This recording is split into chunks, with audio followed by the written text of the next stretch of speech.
membahas sesuatu yang mungkin bukan mainstream, yaitu tentang nasib lukisan prehistorik usianya puluhan ribu tahun yang lalu yang ada di gua caves yang ada di Sulawesi Selatan. Nah, ini cave art seperti Bapak, Ibu, adik-adik bisa lihat di situ adalah bagaimana orang-orang dulu itu menggambar di dinding-dinding gua dan usianya sudah puluhan ribu tahun yang lalu.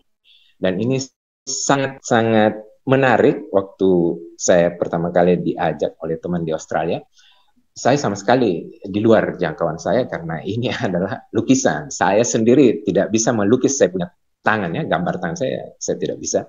Ini kok tiba-tiba ada ini tawaran dari teman untuk meneliti. Oh, baiklah, kenapa saya tertarik? Pertama karena kenapa orang-orang luar ya dari mancanegara itu tertarik meneliti tentang lukisan yang ada di Sulawesi. Padahal kita sendiri sebagai orang yang ada di sekitar gua, kok tidak pernah perhatikan itu, ya?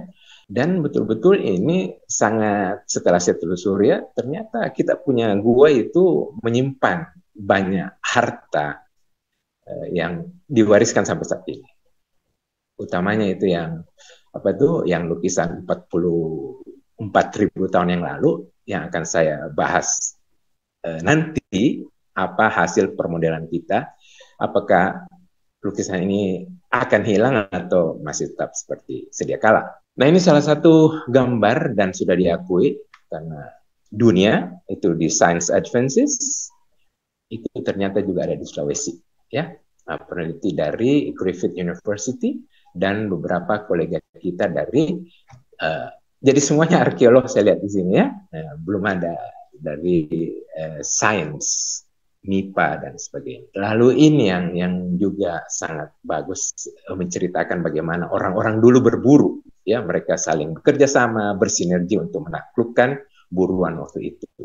Ini juga dipublish di Nature oleh grup juga dari Griffith University Australia. Jejaknya juga bisa dilihat di YouTube untuk melihat apa sih yang terjadi di sana. Lalu muncullah paper 2021 juga dari grup dari Griffith University bahwa di sana ya lukisan yang ada nempel di gua-gua karst di Sulawesi Selatan, lebih spesifiknya di daerah Maros Pangkajene Kepulauan, itu kelihatannya diduga itu mulai rusak, terkelupas karena adanya climate change, perubahan iklim. Jadi Bapak, Ibu, adik-adik bisa cek ini 2021 paper yang ada di sana.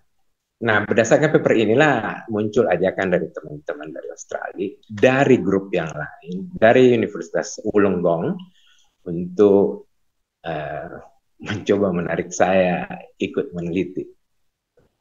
Nah, ini salah satu gambar dari Liang Jari E, itu diperlihatkan ada warna biru di situ. Nah, itulah yang menjadi dasar dari anak-anak bimbingan saya di sini, bagaimana kita mencoba melihat perubahan-perubahan lukisan yang ternyata di ini, ya.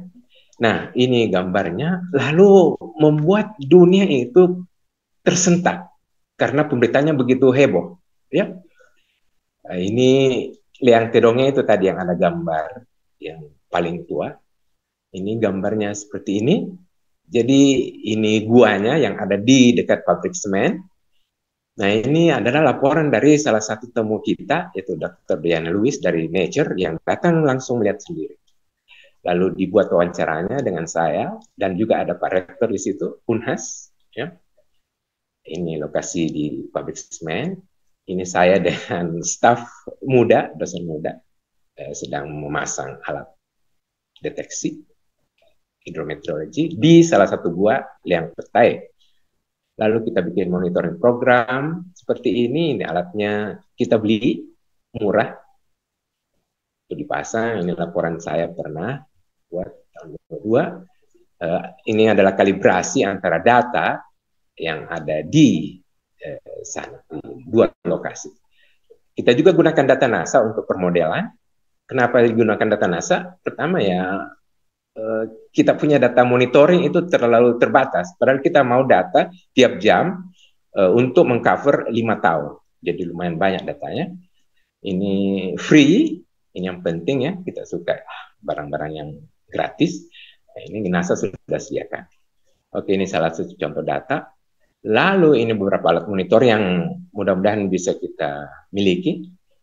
Lalu kita juga punya IoT, jadi tidak perlu lagi orang datang ke gua yang gelap, dingin, dan sebagainya. Kita cuma pasang sensor, lalu kita dapat data di kantor, di kampus.